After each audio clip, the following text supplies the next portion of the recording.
Corona संकट, वर्तमान और भविष्य की असुरक्षा से जूझती घरेलू कामगार महिलाएं। भारत के शहरी मध्यवर्गीय जीवन में घरेलू कामगार महिलाओं की बुनियादी भूमिका है। आज कोरोना वायरस के चलते असंख्य परिवार यह महसूस कर रहे होंगे कि काम वाली बाइयों के बिना उनका घरेलू जीवन कितना मुश्किल हो गया है। लेकिन उनकी यह मुश्किल घरेलू कामगारों से बड़ी नहीं है।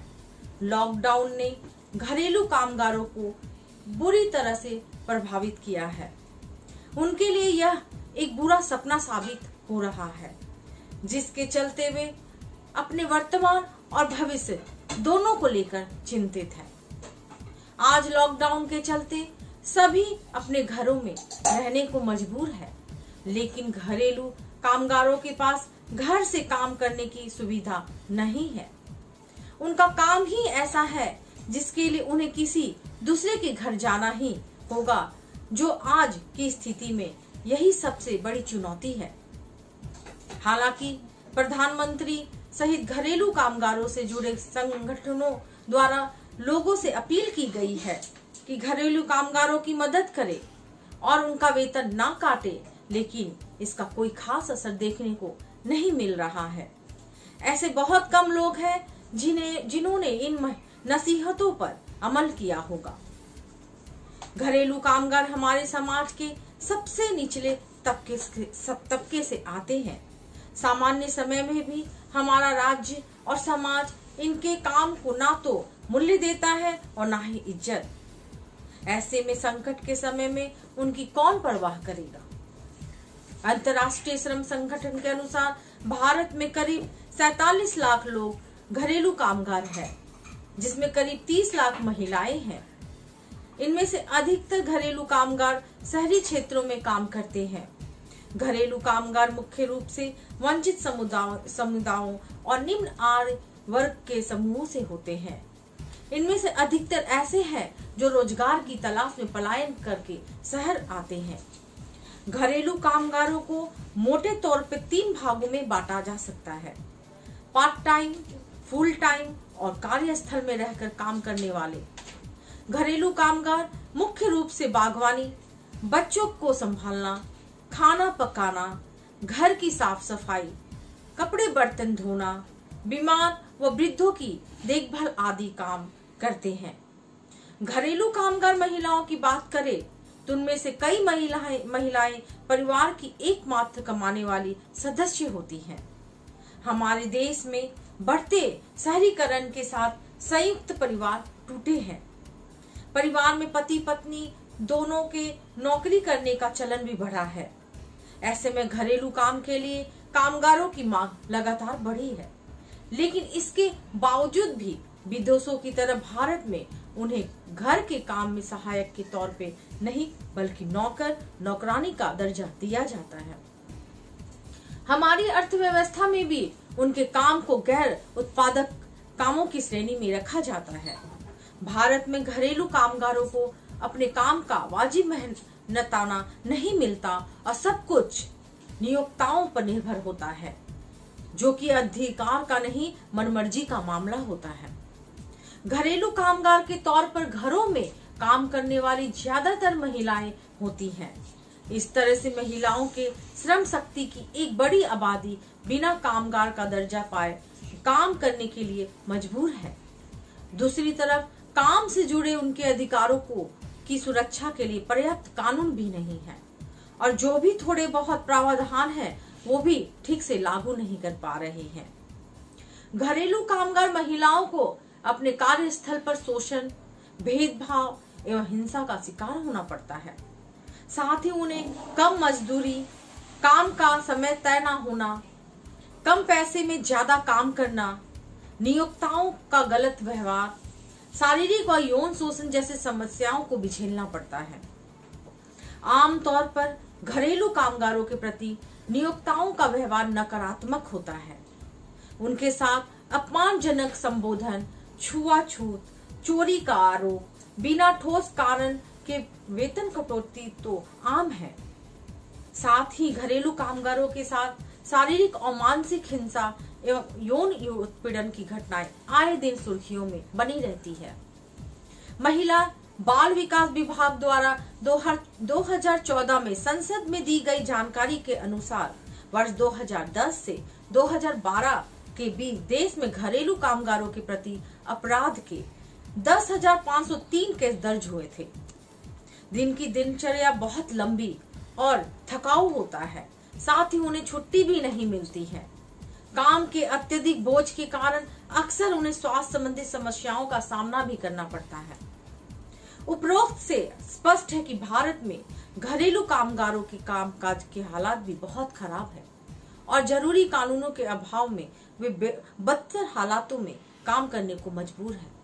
पिछले कुछ वर्षों के दौरान सरकार द्वारा घरेलू कामगारों को कानूनी व सामाजिक सुरक्षा देने के लिए कदम उठाए हैं, जिसके अंतर्गत असंगठित क्षेत्र के कामगारों की सामाजिक सुरक्षा कानून 2008, राष्ट्रीय स्वास्थ्य बीमा योजना और sexual harassment of women head workplace कानून 2013 में घरेलू कामगारों को भी शामिल किया गया है। कुछ राज्य सरकारों द्वारा भी इस दिशा में कदम उठाए गए हैं। कई राज्यों द्वारा घरेलू कामगारों के लिए न्यूनतम मजदूरी तय की गई है। केरल, तमिलनाडु एवं महाराष्ट्र जैसे राज्यों में घरेलू कामगारों के लिए वेलफेयर बोर्ड का गठन भी किया गया है, जहां घरेलू कामगार अपने को रजिस्टर करके कल्याणकारी योजना का भी लाभ ले सकते हैं। 2009 में मध्य प्रदेश में मुख्यमंत्री शहरी घरेलू कामकाजी महिला कल्याण योजना लाई गई, जिसमें घरेलू कामगार महिलाओं के परिवारों को उपचार, बच्चों की विशेष शिक्षा प्रोत्साहन, योजनाओं का लाभ, छात्रवृत्ति, बीमा, प्रसूति, विवाह सहायक जैसे प्रावधान शामिल है। परंतु अभी भी अधिकतर राज्यों में घरेलू कामगारों को श्रमिक के तौर पर यह स्वीकार नहीं किया गया है और न ही इन्हें किसी श्रम कानून से जोड़ा गया है। पिछले कई वर्षों से केंद्र सरकार के स्तर पर घरेलू कामगारों के लिए राष्ट्रीय नीति लाने की भी बात की जा रही है, लेकिन कई वर्गों के विरोध के चलते इस दिशा में भी अभी तक सफलता नहीं मिल पाई है। 2019 में केंद्रीय श्रम और रोजगार राज्य मंत्री संतोष कुमार गंगवार द्वारा संसद की जानकारी दी गई कि सरकार घरेलू कामगारों को सभी प्रकार के शोषणों से बचाने के लिए घरेलू कामगार नीति बनाने की दिशा में कार्य कर रही है। देखना होगा कि केंद्र सरकार अपने इस प्रयास में कब तक सफल होती है।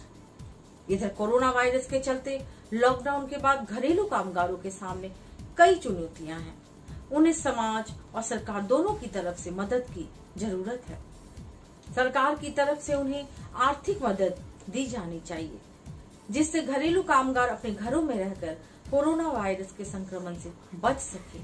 साथ ही जिन परिवारों में वे काम करती हैं, उन्हें भी इन परिस्थितियों को ध्यान में रखते हुए लॉकडाउन के दौरान इनके वेतन में कटौती नहीं की जानी चाहिए। कोरोना वायरस के निपटने के बाद हमारे सामाजिक और कामकाजी व्यवहार में बड़ा परिवर्तन होने वाला है। घरेलू कामगारों पर इसकी भी विपरीत प्रभाव पड़ सकता है। सरकार और समाज को इस दिशा में भी सोचने की बहुत जरूरत है। मैं ललिता कुमारी, धन्यवाद। नमस्कार, मैं डॉक्टर अरुण कुमार। प्राकृतिक संसाधनों के साथ वन और किसान नीति का समावेश जरूरी। हमारा देश कृषि प्रधान है। देश में 70 के दशक में हरित क्रांति का प्रादुर्भाव हुआ, जिसका जनक एम.एस. स्वामीनाथन को माना जाता है।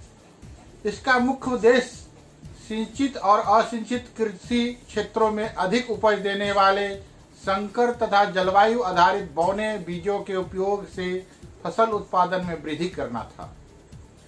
इसके आश्चर्यजनक परिणामों को कृषि विशेषज्ञों और राजनीतिज्ञों ने हरित क्रांति का नाम दिया।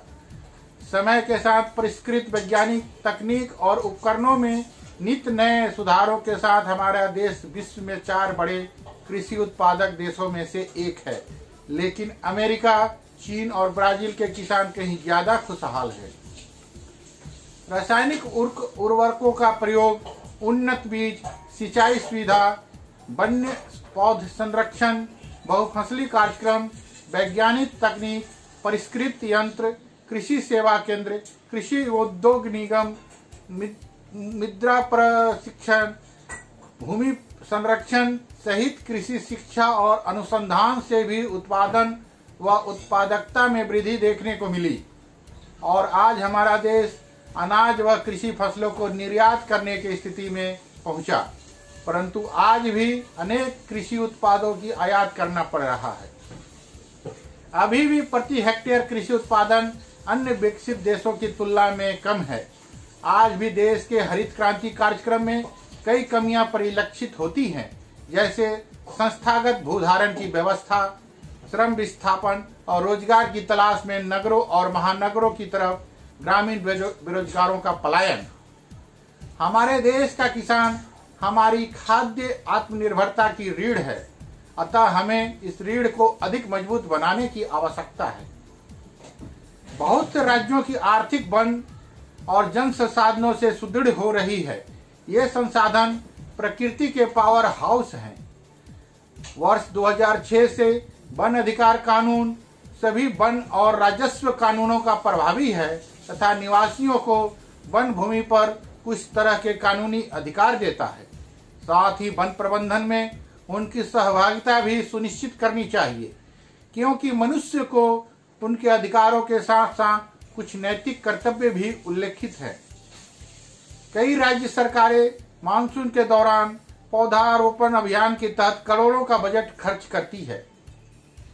वर्तमान में भारत की 68% आबादी गांव में बसती है और इसी आबादी का कुछ प्रतिशत हिस्सा खेती बाड़ी करके देश की खाद्य व्यवस्था को सुदृढ़ करना है।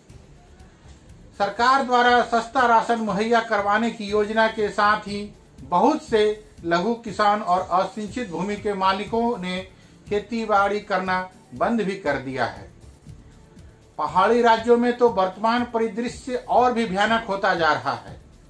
मध्यम वर्ग के किसान जो अभी तक खेतीबाड़ी से जुड़े हैं, वे भी वन्य पशुओं जैसे सुअर और बंदरों का फसलों पर आतंक से खौफ जदा हैं। साथ ही साथ इंसान के अमानवीय कृत्य, आवारा पशुओं से फसल सुरक्षित रख पाने में किसान खुद को असहाय महसूस कर रहे हैं। असिंचित कृषि भूमि के किसानों की भी कमर ही टूट गई है। कई राज्य सरकारें मानसून के दौरान पौधारोपण अभियान के तहत करोड़ों का बजट खर्च करती है, मगर बिना देखरेख के लाखों पौधे सूख जाते हैं। आवश्यकता है सभी राज्य सरकारें अपनी सरकारी वन भूमि चिन्हित करके इस बजट से उसका बाड़ा लगाकर संरक्षण करें और औसती किसानों को टीडी करते समय एक पेड़ देने पर कम से कम 10 पेड़ लगवाना सुनिश्चित करें और उसकी देखभाल भी। 1 वर्ष तक पौधे सुरक्षित रहने पर ही वन भूमि का पेड़ जरूरतमंद किसानों को दिया जाए। पौधारोपण अभियान और संरक्षण में टीडी धारकों की सहभागिता सुनिश्चित करवाई जाए। जलवायु के आधार पर पौधों का चयन और पौधारोपण हो तथा पौधों के आधार पर बाड़ायुक्त वन क्षेत्र वन्य जीवों का संरक्षण प्रदान करें।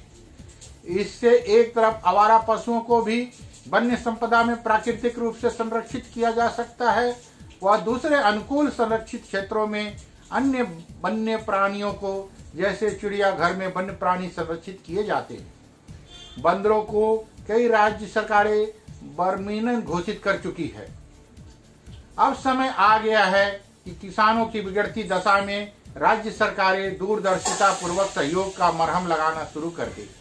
नीतियों में किसान हितों का समावेश हो व किसानों को आर्थिक और नैतिक स्तर पर सुदृढ़ बनाया जाए। कानूनों का सख्ती से पालन करवाना सुनिश्चित किया जाए, अन्यथा हथनी की हत्या, जगह जगह गौ हत्या सहित वन्य मुक्त प्राणियों के जीवन के साथ खिलवाड़ होता रहेगा। दूसरी तरफ किसानों की संख्या निरंतर घटती रहेगी। भविष्य में स्थिति विकट ना बने समय रहते इन सब नीतियों कारगर और प्रभावी बनानी होगी। वह किसानों को नीतियों में उचित अधिमान और सुरक्षा प्रदान करनी होगी। धन्यवाद। आपका अपना डॉक्टर अरुण कुमार।